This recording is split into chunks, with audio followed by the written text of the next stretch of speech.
From the Joy News Center.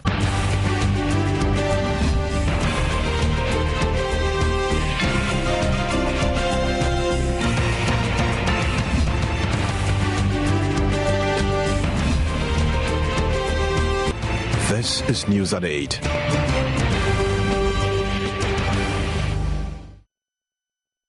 Welcome to the Primetime News Bulletin here on Joy News on Multi TV. Coming up, court adjourns to December 5 hearing of an application seeking to put on hold takeover of Merchant Bank by private equity fund Fortis. Parliament calls for ceasefire and standoff between the Food and Drugs Board and pharmaceutical firm Tobino. But Tobino is now requesting godly intervention against actions by the FDA, says is collapsing the company. President Mahama calls for decorum in criticism of his presidency, even though he says they are welcome. And polytechnic teachers demand reversal of decision by government to replace book and research allowance with research fund announced in 2014 budget. We also have business, sports, showbiz and international news coming up in the next 60 minutes. Stay tuned.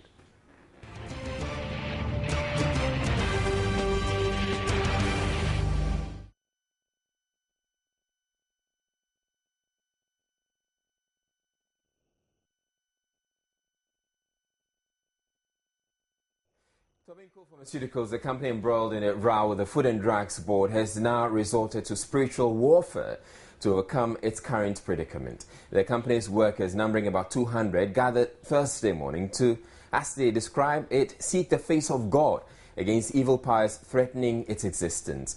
The prayer session is said to have been replicated in all of the company's branches across the country. The crew was following up on what was said to be a massive demonstration by the staff of the company that has been in the news for some time now, only to realize it was a religious event. According to the company's representatives, the prayer session became necessary, having failed to convince the FDA to let them resume normal business, even though they've satisfied all their requirements. So clad in red, the staff prayed intensively for more than 2 hours.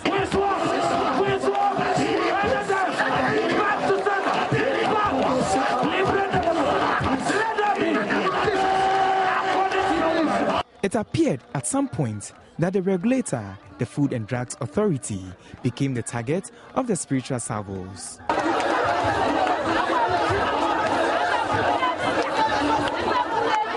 One of the worship leaders then assured the staff their prayers had been heard. The Lord is saying that they shall restore it. Everybody shout a restoration. A restoration. One of the organizers dismissed suggestions they should have rather concentrated their efforts elsewhere. As concerned staff of Tobino, from where we sit, we realize that our management have complied with all the directives that were laid down by the FDA, yet they are not allowing us to work.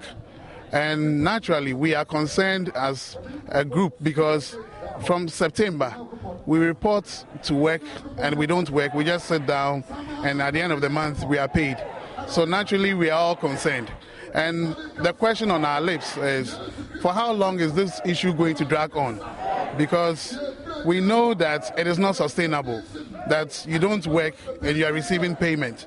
So a time will come when management will be fed up and they might ask us to go home.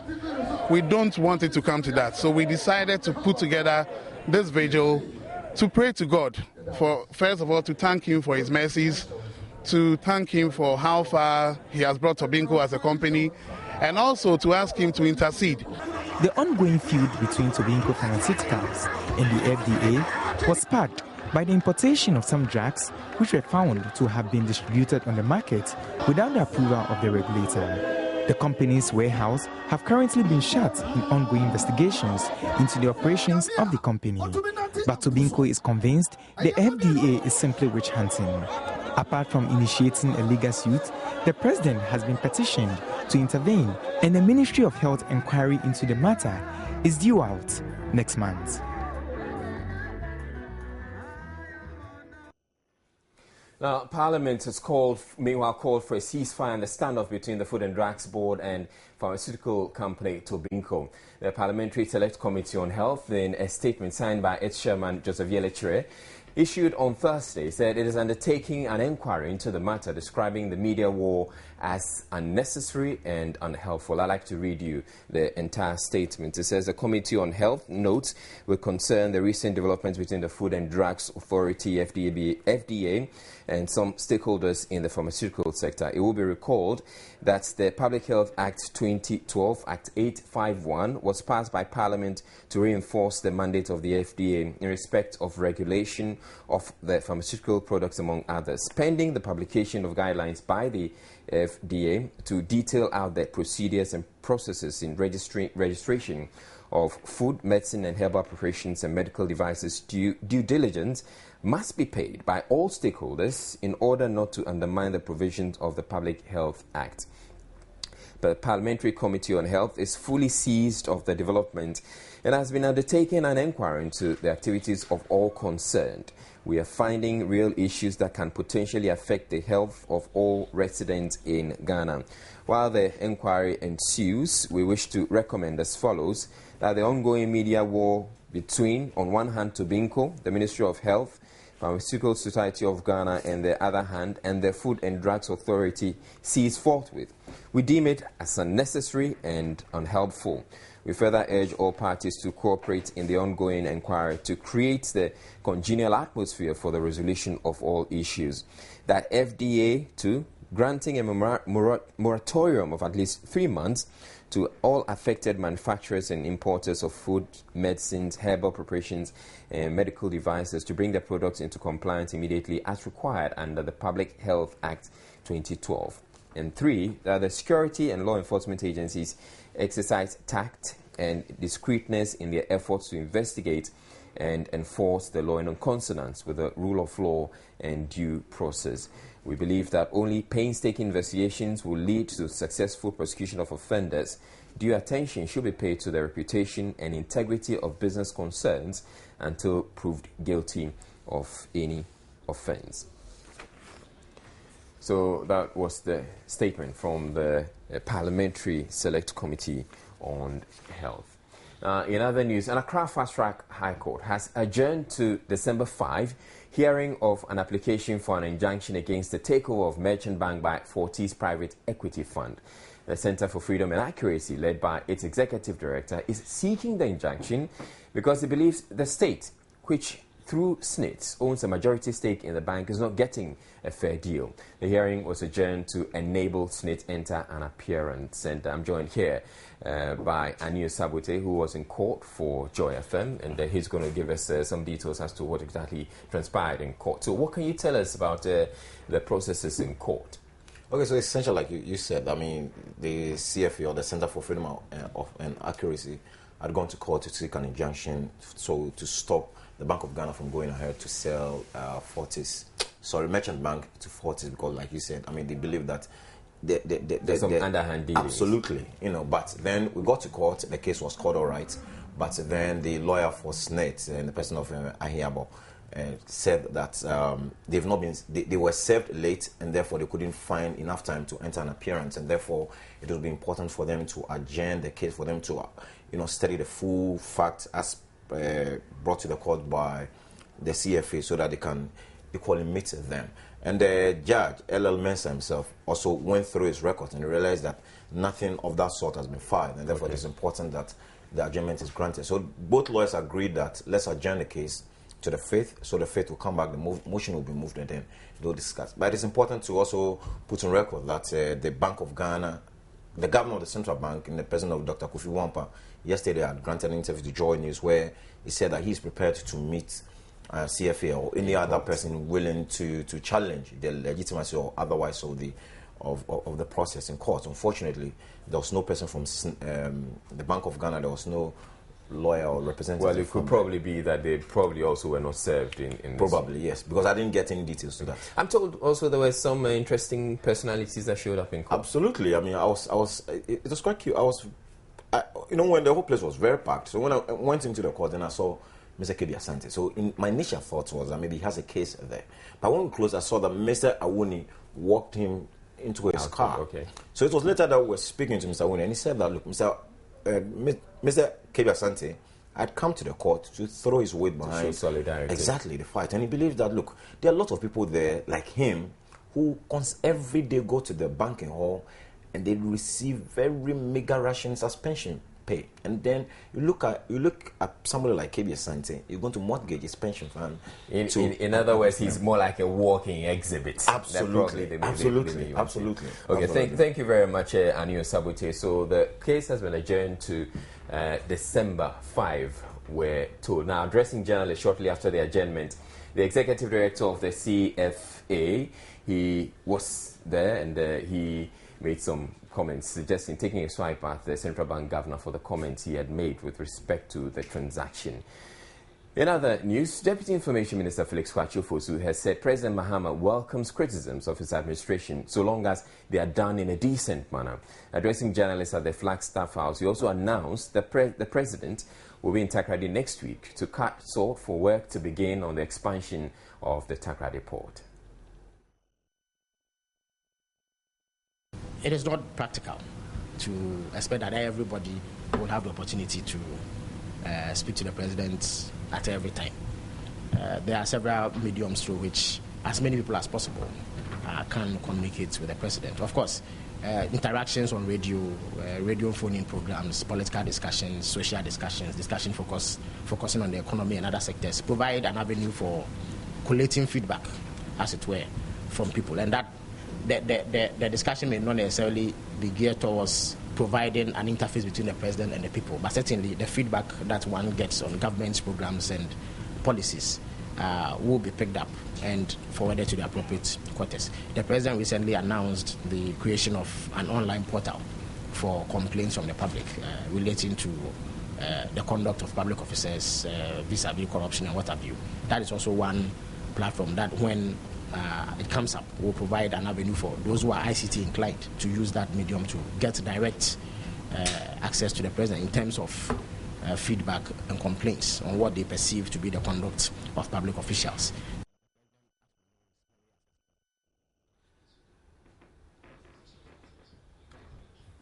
We have more news coming up. Stay tuned.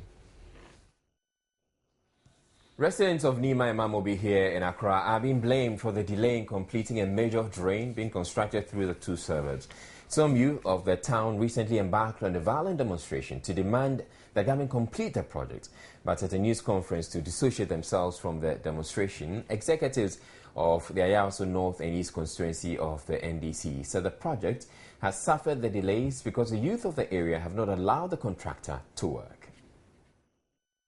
The irate youth on November 18 marched through the streets of Nima and Mamobi to protest the delay in completing the project, which they say is making life unbearable for them. They also complained that the project, as it is a threat to their lives, especially that of their children, and demanded progress, lest they stage an even larger protest.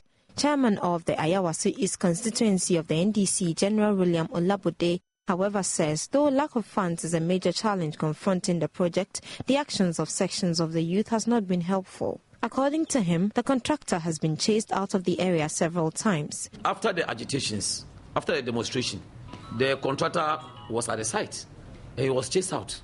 We got information. He was chased out by the irate youth. And we know the agenda. Some of them have a hidden agenda against the MP. I will not hide it. He, however, assured members of the constituency they are working closely with stakeholders to address the issue and to see to the completion of the drain. And we are making frantic efforts. We are not relenting. The executives are making efforts. The MP himself is moving about, making efforts in making sure that the drain is completed. I want to assure the good people of the community that within the shortest possible time, and I hope with confidence, that the drain will be completed. The executives also dissociated themselves from the youth who embarked on the demonstration, stressing they did not have their support and want those involved to put a stop to it. A report by Matilda Wemega. The 2014 annual New Year School at the University of Ghana will focus on leveraging ICT to promote quality education. The organizers also announced their annual gathering will, over the next 5 years, also focus on ICT. Next year's event is scheduled to begin on Sunday, January 5. Director of the Institute of Continuing and Distance Education, Professor Yao Ohinibasichi, believes the focus on ICT will enable participants to brainstorm in adopting new technologies aimed at improving the living conditions of Ghanaians. For the next 5 years, our broader theme is ICT and national development. So out of that theme, the first in the series we'll be looking at is the focus on education. After that, we'll be focusing on health, ICT and health. Then the following year, we'll be doing ICT and government. And then we'll be doing ICT and youth and business. And we'll be doing ICT and agriculture. Then in the 6th year, we will look at all the achievements and benefits and challenges for the series that we've been running. This 2014 New Year School, he explains, will be different from previous years because participants will have hands-on practical training in ICT besides the usual group sessions. After the symposium, the lectures, the break-up sessions, and the small group discussions, we'll take them to a physical location, which is the ICT lab of the University of Ghana. And we'll have break-up sessions. During the registration, we'll let people sign up for particular areas that they are interested in. We have about 5 or 6, and then we'll give them an opportunity to go to a lab and feel the benefits, and then also part of the challenges and the frustration, because it's all part of the learning process. And we hope that after the demonstrations, they'll be more excited, and then they'll go back and on their own begin to continue and pursue the various opportunities that are out there. Professor Sichi also spoke about the impact of previous conferences and why participants must attend. There was the launching of separation of waste. Okay, this was one of the recommendations we made January 2013, that we should begin to separate waste so we can manage it well. Participants in the 2014 New Year School are expected to be mostly members of the academia and the IT fraternity. Now, still to come in business, government rejects suggestions by credit rating agency Fitch that the 2014 budget failed to come up with measures to address excess spending. George Addo Jr. will also be here with sports and reports that Ghana international and Stylist 91 hero Ni Odate Lamte may just be learning the 3 kids he's fathered all these years may not be his biological children after all. We'll have all that coming up. Stay tuned.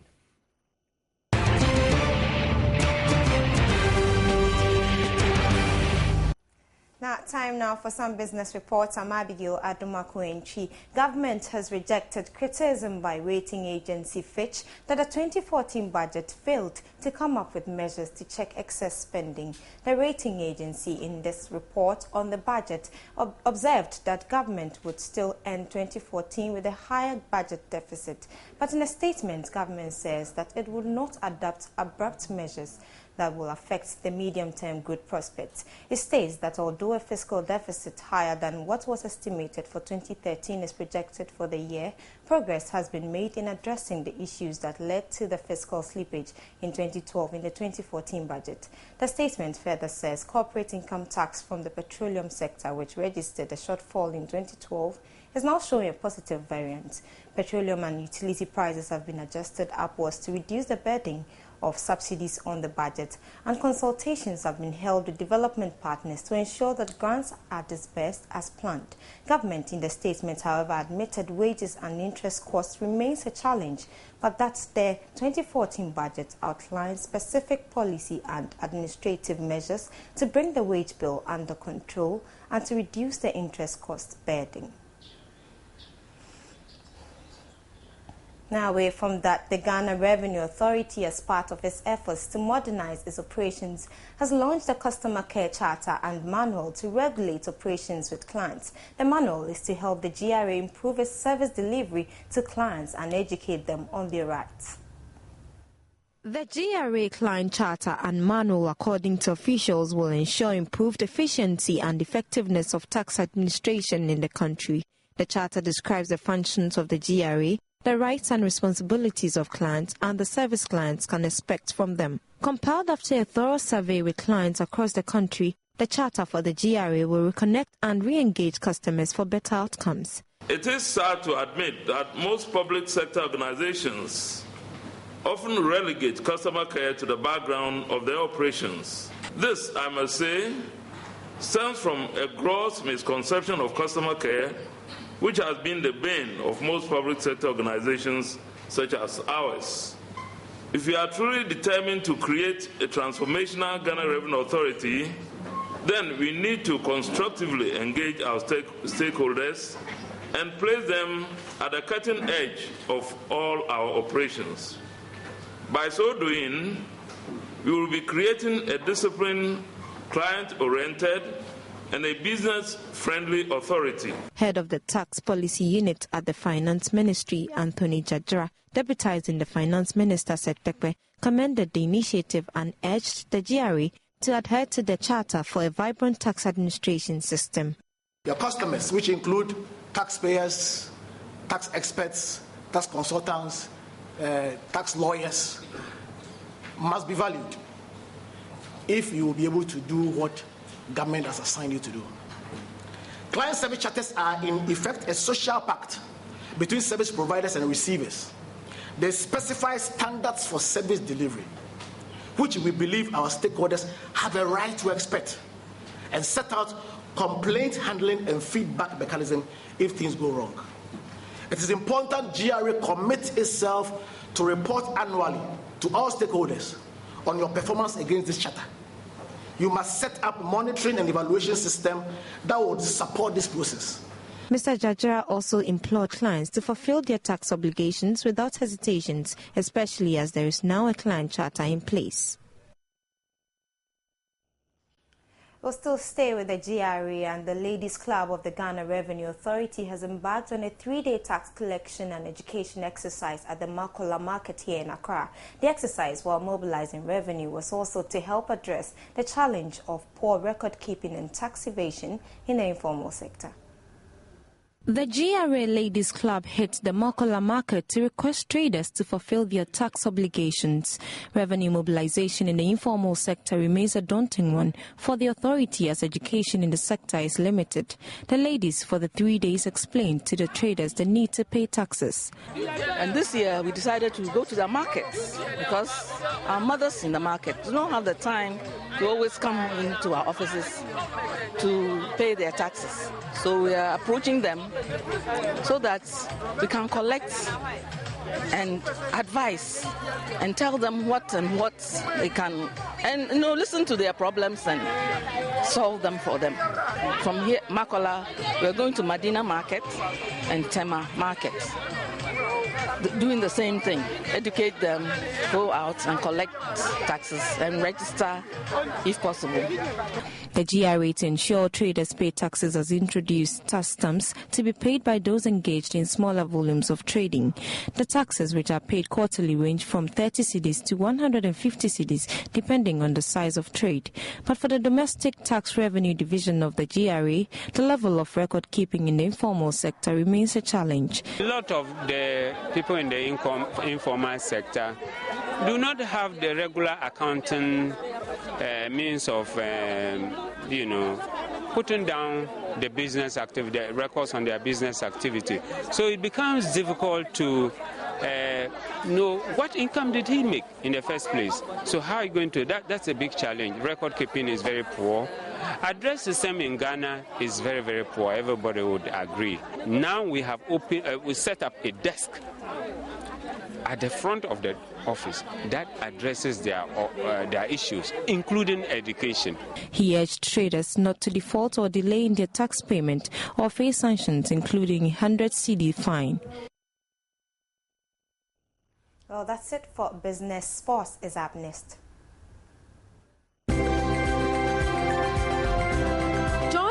Business was brought to you. Right now, time to talk some sports now. Very, very good news this evening because the local Black Stars beat Senegal 3-1 to annex this year's Gold TV Waffle Cup at the Barbera Sports Stadium this evening. Kwabena Duse's brace coupled with a goal from Latif Mohammed ensured the win for Maxwell Kunedu's side. So very, very excited at least winning this one. It wasn't easy, but we can always say congratulations to these stars who have gone so high. A couple of interesting moments in the game, maybe very dramatic, but we'll take it that way. Togo annexed bronze earlier at the same venue when they handed Benin a 2-1 defeat.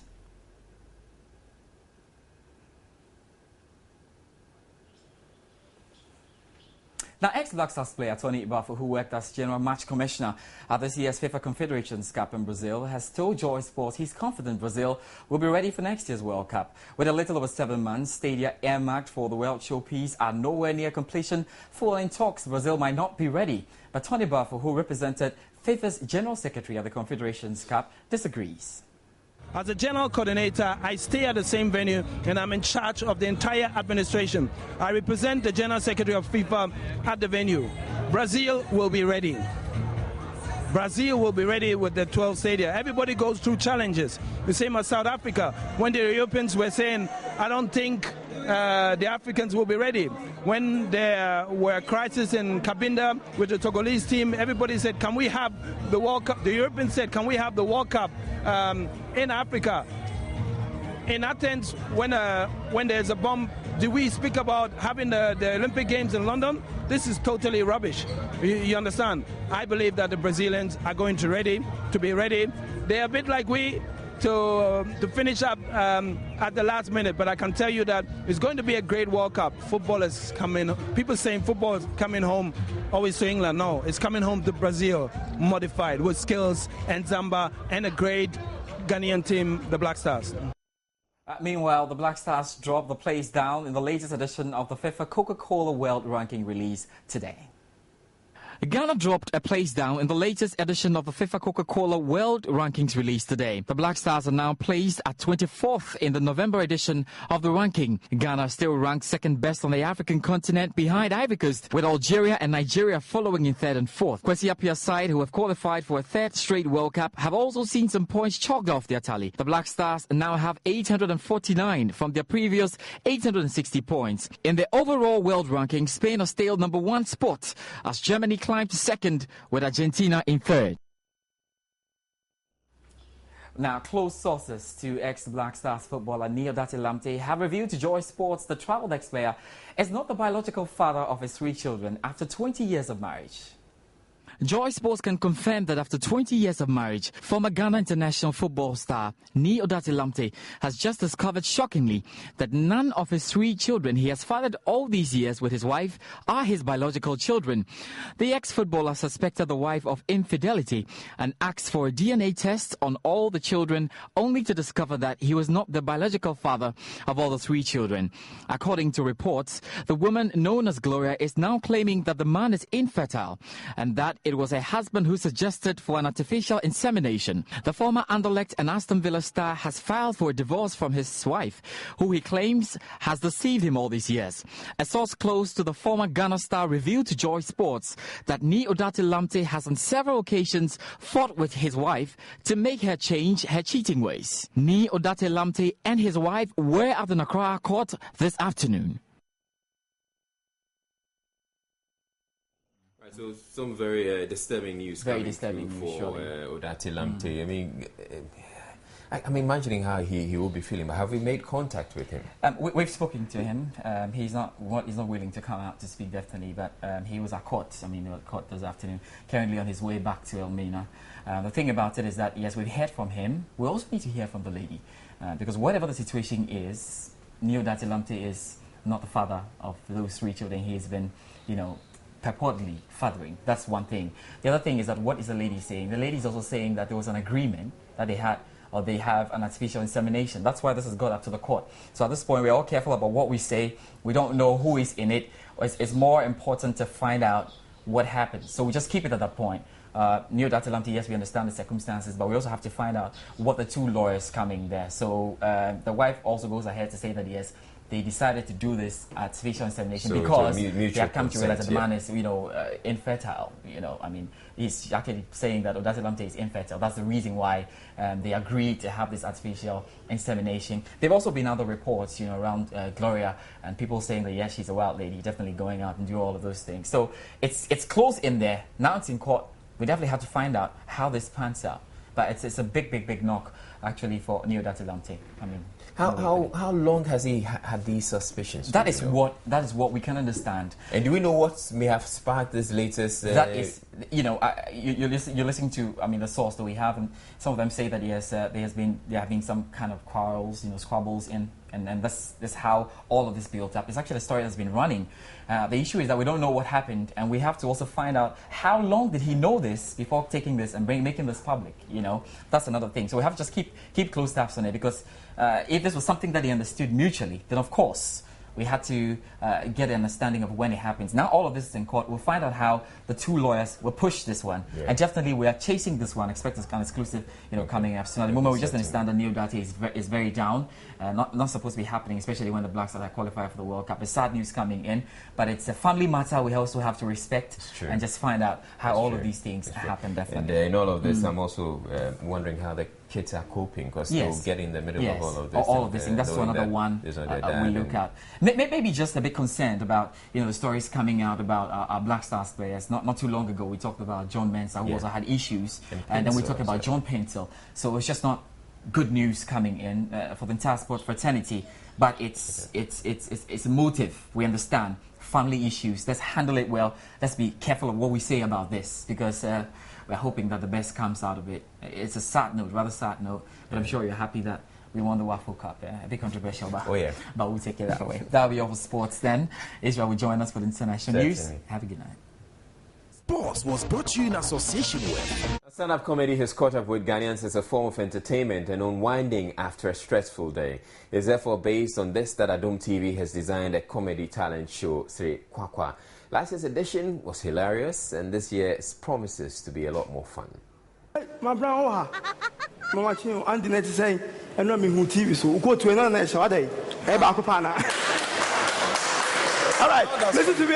Sri Kwakwa is a comedy talent show in which potential comedians compete for over an 8-week period. The 2013 edition is just about kicking off, and the audition starts tomorrow, Friday, 29th November, and continues next Friday, December 6, 2013, at the Kumasi Cultural Center. Once the event starts, it will be a weekly show, and eviction will be by SMS voting and judges' score. The finalists will be given the chance to perform on the final day. So if you're in Kumasi and you have comedy in you, be at the Cultural Center tomorrow to audition. And of course, once the show starts, you can catch it on the Adom channel on Multi TV.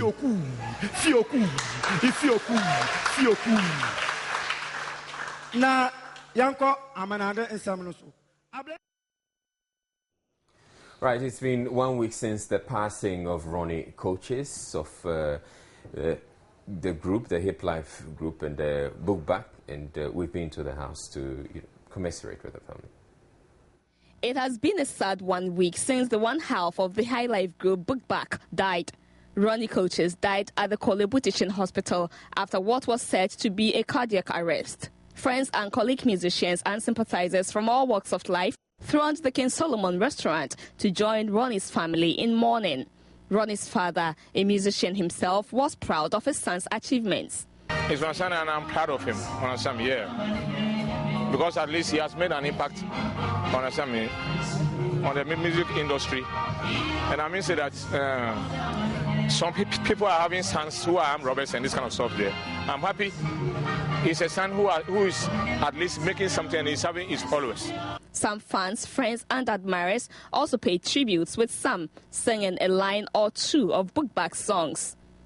I think I've learned a lot from him as well. He's a great person. I